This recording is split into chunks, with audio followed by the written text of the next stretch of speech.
Hi, boys and girls. In section 2.6, we are going to be learning how to solve proportions. Now, you've probably solved simple proportions before, but some of these are going to be really complicated and super fun. All right, here's your basic proportion. Now, first of all, let me just say that I have an issue with the way they're telling you to solve proportions. This is not how I teach solving proportions. So I'm going to do this example, but I'm going to do it my own way because I don't like their method. All right, when you have a proportion, all right, x over 45 is equal to 15 over 25. What we do is we cross multiply these, okay? We multiply this number times this number, all right? The ones that are across from each other get multiplied. That'll give us 25x, all right? And then we're going to multiply 45 times 15, all right? We're going to need a calculator for that. Hang on while I get... Okay, so now I have my calculator. I should have known I was going to need this. All right, 15 times 45 is 675.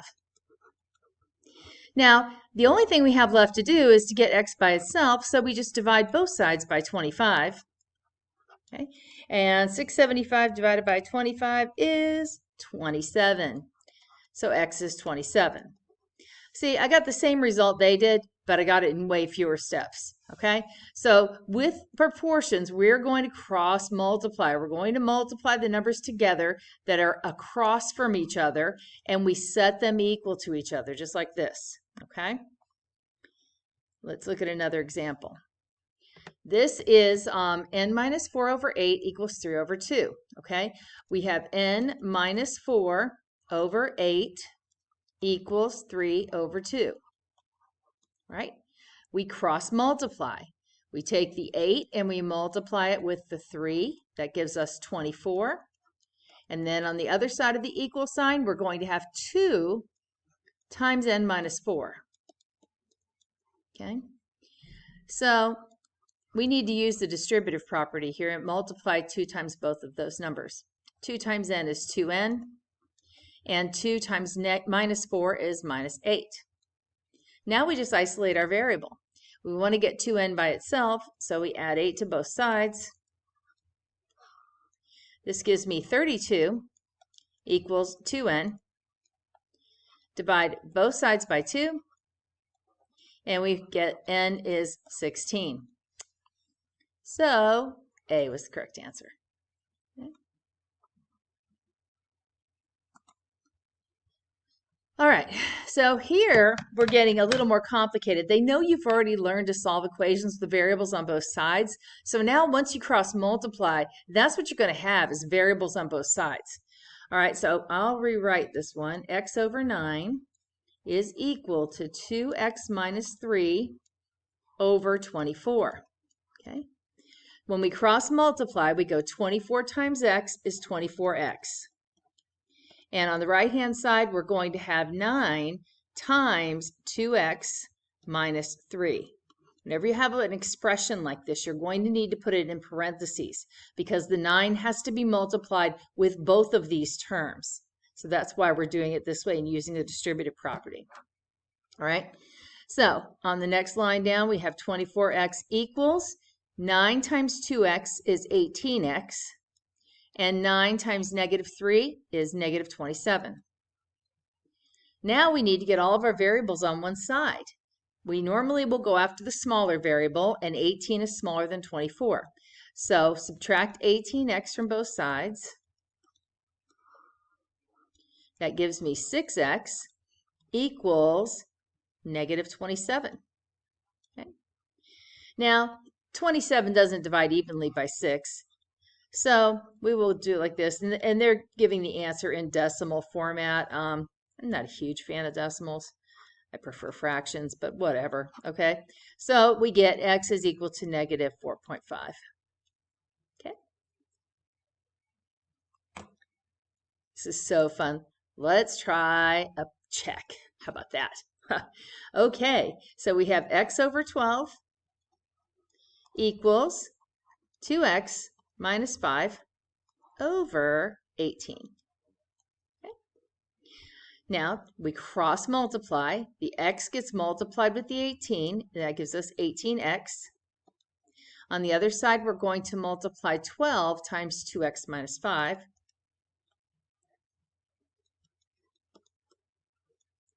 Okay.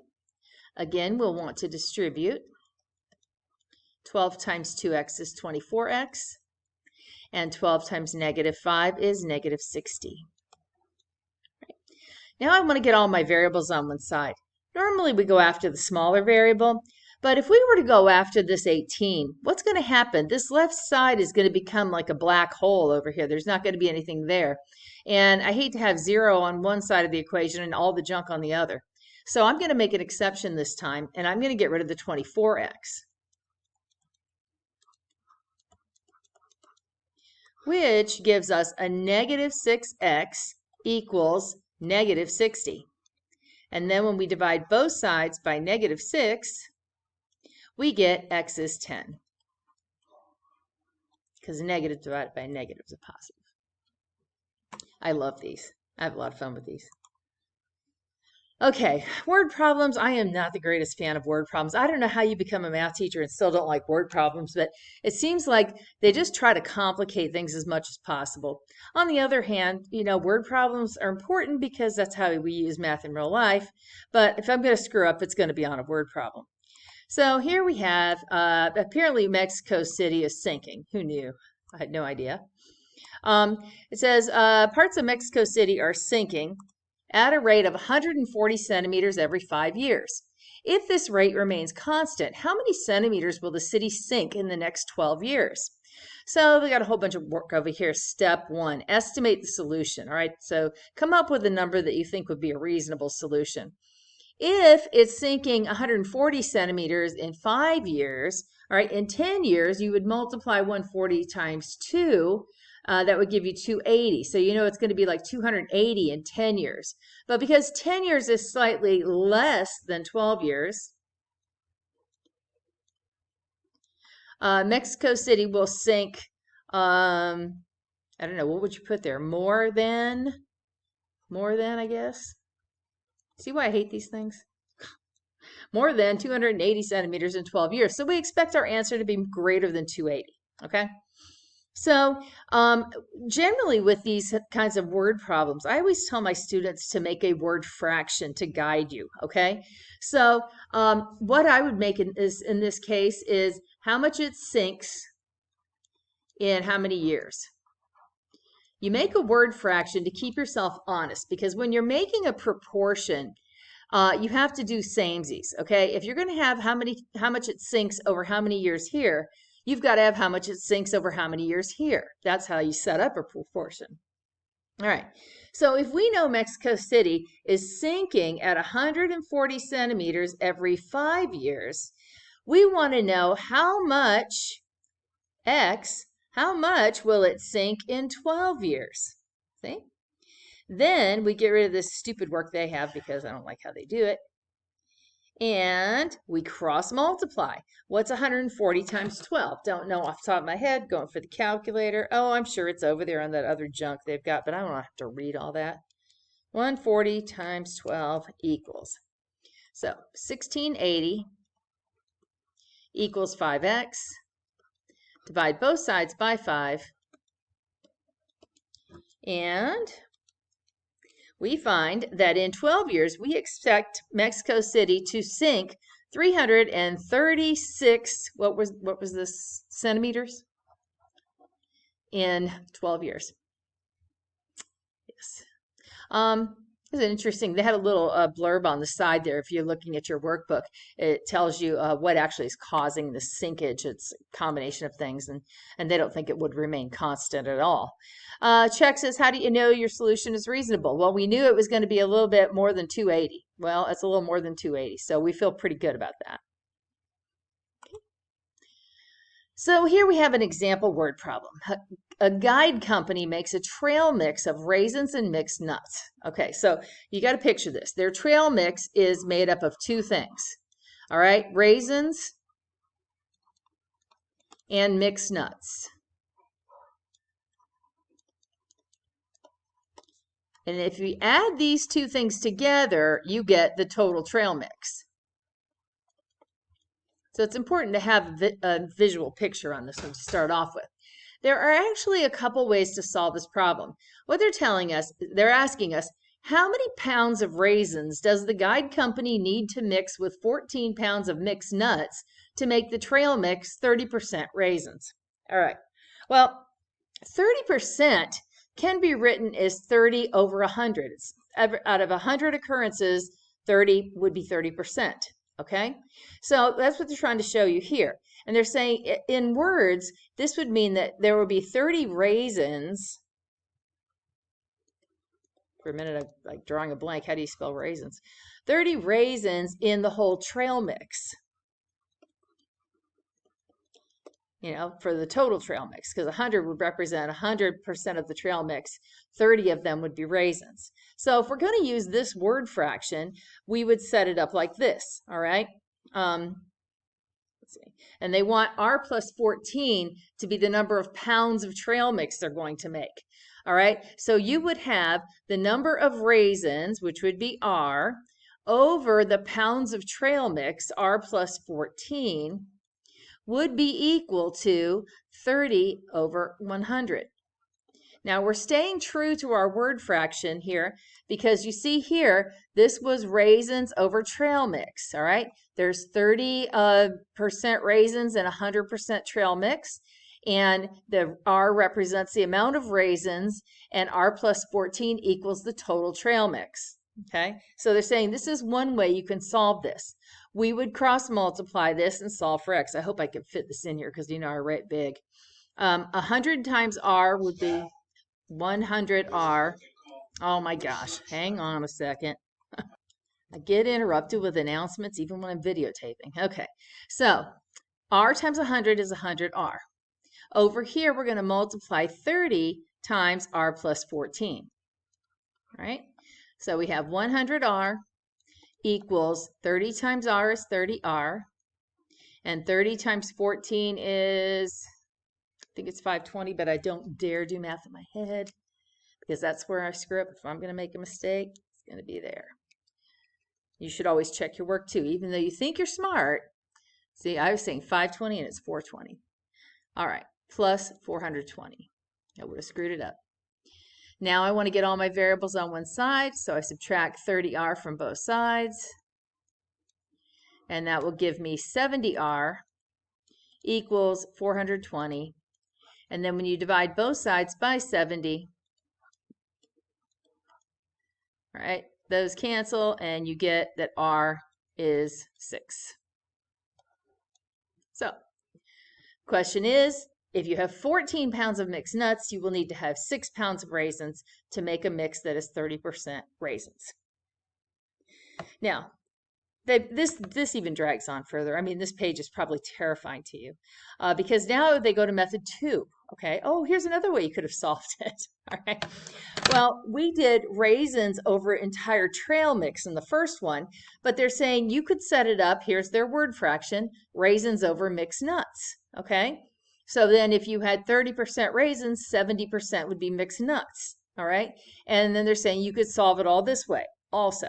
All right. And then they're asking you to do this down here and blah, blah, blah. And which of these following things would work if she was making a mixture of 20% plant food? I'm not going to ask you that. That is not even the fun part of proportions. So don't pay any attention to those. Okay, that brings us to our examples, okay? I'm just going to do a couple of examples to finish off this video, and then I will do more examples in class. But before that, okay, don't sign off yet, because I'm going to give you extra credit, which I never give. I will give you extra credit if you send me an email with fried chicken as the topic, you know, in that little read where you say what it's about. If you type fried chicken and send me an email, I'll give you extra credit because that tells me you watched my video. All right. So fried chicken email. Fried chicken's my favorite food. So, all right. I'm only going to do one of these. These are super easy. Number 2, we would go cross multiply. T times 12 is 12T equals 2 times 6 is 12. Divide both sides by 12 to get t by itself, and we get t is 1. Straightforward. I think you've probably already learned how to do these. Let's get to a little more interesting one before I get interrupted again. Okay, here's one with the distributive property, number 14. Cross multiply. Of course, I pick one I can't multiply in my head. 36 times 7 equals 252. All right, and then we're going to multiply 21 times x plus 9. Okay, so we have 252 equals 21x plus whatever 21 times 9 is, 189. Right?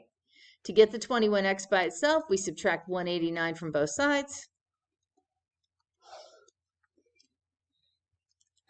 252 minus 189 equals 63. Equals 21x. Last step, divide both sides by 21. And you get x is 3. Super. I know, I'm liking it. Then we got to examples that had more than one variable, okay? Let's look at number 19. We're going to cross multiply, so we're going to have 10 being multiplied with 4v plus 7 equals 15 times 6v plus 2, all right? 10 times 4v is 40v plus 70 equals 15 times 6 is, I think it's 90, but you should always check. It's 90. 90v plus 30. Get rid of the smaller variable. Subtract 40v from both sides. And that gives me 70 equals 50v plus 30. Subtract 30 from both sides. And that gives me 40 equals 50v. Divide both sides by 50. And I get that v is 4/5, or 0.8 if you want to do a decimal. And since it says round to the nearest hundredth, that's probably what they want in reveal. They probably want the decimal. Okay. I could do a word problem, but it's time to go home, and I'm really kind of tired. So remember to send me that email with chicken in the rebar and fried chicken, yeah. And I'll give you some extra credit for second quarter. You start off with extra credit. It'd be great. All right. So thank you so much for watching. I appreciate it, and I will see you in class.